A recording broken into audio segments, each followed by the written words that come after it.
بسم اللہ الرحمن الرحیم۔ اسلام میں تعلیم و تربیت کی حمایت حصہ تیرے رسول صلی اللہ علیہ وآلہ وسلم بحیثیت معلم۔ انسان اپنے علم ہی کے ذریعے حیوانات سے ممتاز ہے۔ علم انسان کو زندگی گزارنے کا سلیقہ، اچھے برے کی تمیز سکھاتا ہے۔ یہ اللہ کی وہ بیش بہا نعمت ہے جو ہر شعبے میں ترقی کا سبب بنتی ہے۔ ویسے تو کسی بھی چیز کا جان لینا، خواہ اس کا تعلق کسی بھی موضوع سے ہو، علم کہلاتا ہے، مگر اللہ کے نزدیک اور شریعت میں علم سے مراد علم دین ہے، جس میں عقائد، احکامات، تاریخ، سزا و جزا اور ان جیسی باتوں کا علم شامل ہے۔ جبکہ اللہ عز و جل نے علم کی نسبت مکمل طور پر اپنی طرف کی ہے کہ اللہ سب کچھ جاننے والا ہے، خواہ وہ کسی بھی چیز کا علم ہو۔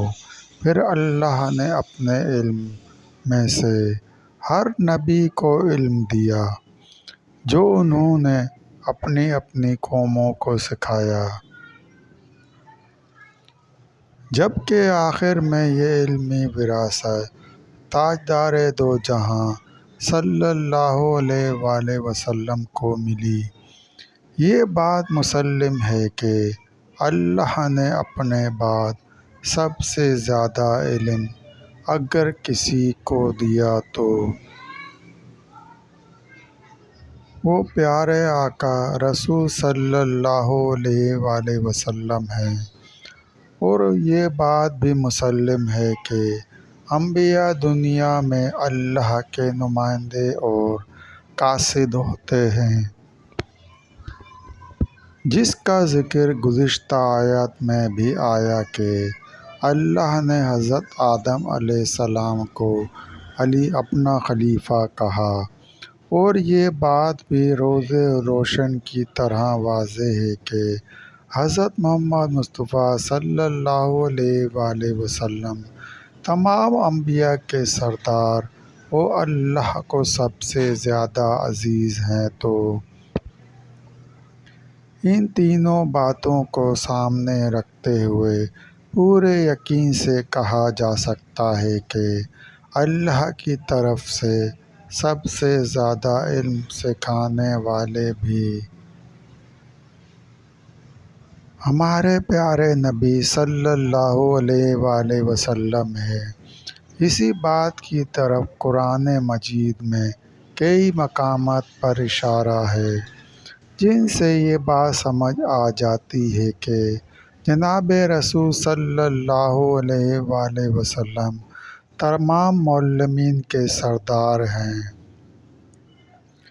کیونکہ نبی صلی اللہ علیہ وآلہ وسلم آخری نبی ہیں اور قیامت تک انہی کی شریعت راہ ہدایت ہے، تو قیامت تک آنے والے آخری فرد کے لیے بھی بالواسطہ معلم نبی صلی اللہ علیہ وآلہ وسلم ہی ہیں۔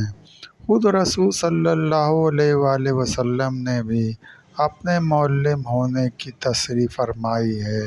چنانچہ حضرت عبداللہ رضی اللہ تعالیٰ عنہ بن عمرو بن عاص رضی اللہ تعالیٰ عنہ روایت کرتے ہیں کہ ایک دن رسول صلی اللہ علیہ وآلہ وسلم اپنے حجرے سے تشریف لائے اور مسجد میں داخل ہوئے۔ وہاں دو حلقے لگے ہوئے تھے، ان میں سے ایک حلقہ وہ تھا جس میں صحابہ رضی اللہ تعالیٰ عنہ قرآن پاک کی تلاوت کر رہے تھے اور اللہ سے دعا مانگنے میں مشغول تھے، جبکہ دوسرا حلقہ وہ تھا جس میں صحابہ رضی اللہ تعالیٰ عنہ سیکھنے سکھانے کے عمل میں مصروف تھے۔